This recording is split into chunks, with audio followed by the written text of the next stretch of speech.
Hello and welcome to my living room, where this lovely instrument resides and where I've been preparing 6 virtual concerts of Bach's 6 English suites. The name English is a bit deceptive in that suites is actually a very French genre of music in this time in history. We're not sure where the designation English came from. It doesn't appear to have come from Bach, and it may have come from someone shortly after Bach's lifetime. Why or who, we're not sure, but the name has stuck, and there we are. But a suite, as I said, is actually a very French phenomenon. It began in Versailles, where King Louis XIV was himself an avid dancer. And over time, the dance suite developed into a specific set of dances in a specific sequence. And over further time, this phenomenon spread across a continent and became wildly popular everywhere, including where Bach resided in Eastern Germany. The structure of the dance suite included 4 dances that served pretty much as defaults. Any dance suite would have included at least these 4, with very few exceptions. There was the Allemand, the Courant, the Sarabande, and the Gigue. Optionally, there may have been also a prelude, which would have been placed logically at the beginning. Also optionally, there were one of several dances known as the reveries, and this might include one or more of bourrée, gavotte, passe-pied, minuet, and there were others. In the case of the English suites of J.S. Bach, there were preludes included. But these were not preludes of the typical French vein, which were typically relatively brief, somewhat improvisatory in style, sometimes a bit wandery. They seemed to serve a function of perhaps little more than an opportunity for the musician to warm up, or maybe to signal to the people standing around the perimeter of the banquet hall that the dancers were about to come in. But Bach takes this in a different direction. Bach writes his preludes, for the most part, there's one exception, but most of the English suites, the prelude is in the form of an allegro movement of a concerto grosso, a very Italianate style. We might know examples of this type of music. We might think of someone like, say, Antonio Vivaldi.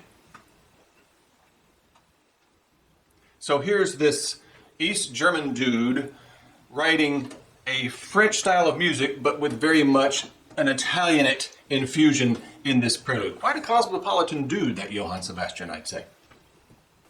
Examples of the concerto grosso type composition, and some might come to your mind, have that sort of perpetual motion, tireless quality to them.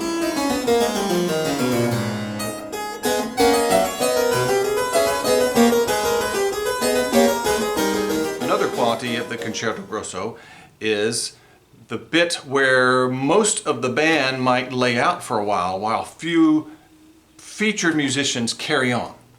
And then after a while, the full band comes back in again. Bach captures this bit of contrasting texture in his preludes in the English suites, and I'll be trying to bring that out a bit further by switching on the harpsichord keyboards.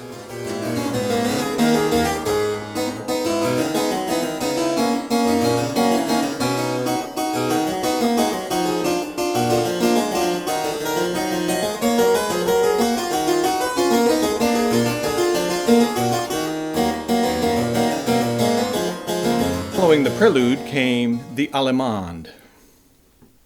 Writers at the time described the Allemande as composed, solemn, although ceremonious, serious, harmonious, expressing satisfaction or amusement, delighting in order and calm. The Allemande had a sort of gentle, flowing, rolling feel. I understand one of the purposes for the Allemande might have been the time when the dancers came in sort of an elegant procession in their male-female pairs. It was the 18th century after all. coming in their finery, and even more importantly, with their elegant posture and carrying themselves in a way that almost defies gravity.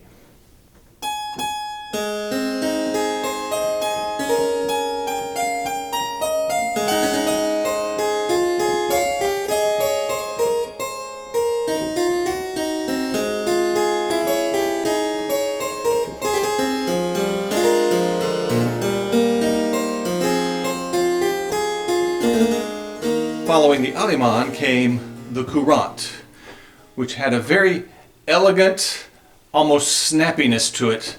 Triple meter, sometimes taking a bit of a playful approach to the rhythm.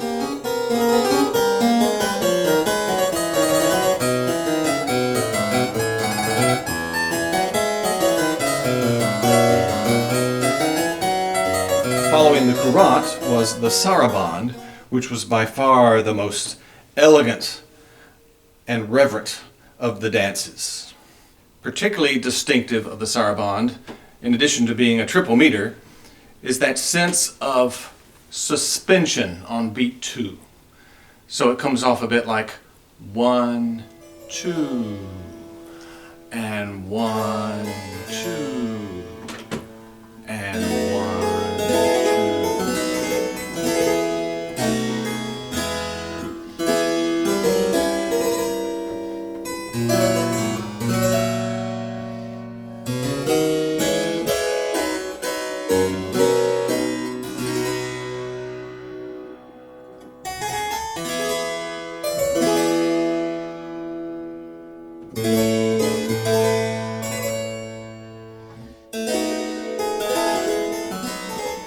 Following the sarabande could be one or more of the reveries, and in the English suites, Bach does include one reverie in each suite. The one that is probably the most familiar to us, at least the name of which is the most familiar, is the minuet. A fairly quick triple meter, very elegant, of course. All French dance was very elegant. 1, 2, 3, 1, 2, 3.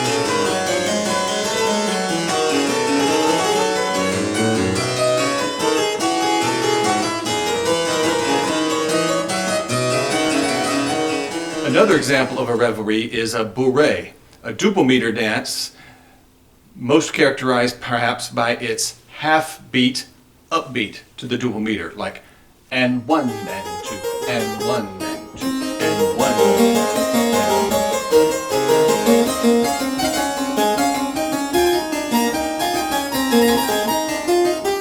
2. Another triple meter dance that could be among the reveries is the passe-pied. This is a slightly quicker triple meter than the minuet, and it has a single upbeat, like and 1, 2, 3, 1, 2,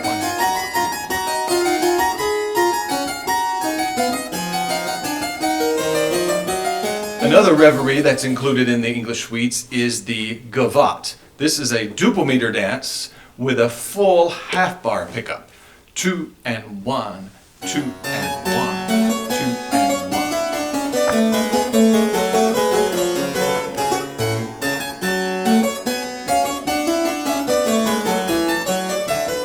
And finally, ending the dance suite is the gigue. There are two types of gigues in the Bach's English suites, but they are always the fastest tempo of any of the dances and in some form of triple meter. One of the types is a straight triple. 1, 2, 3, 1, 2, 3, 1, 2, 3.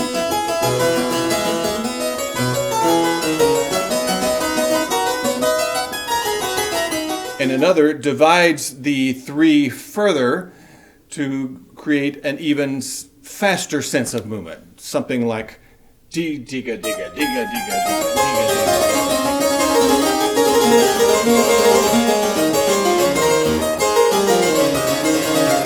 And of course the gigue was last because it was the most energized and the most demanding of the dancers, and they would have been pretty tired after that. I hope this little glimpse into this phenom of French Baroque dance will enhance your listening experience of this music. Thank you for joining us.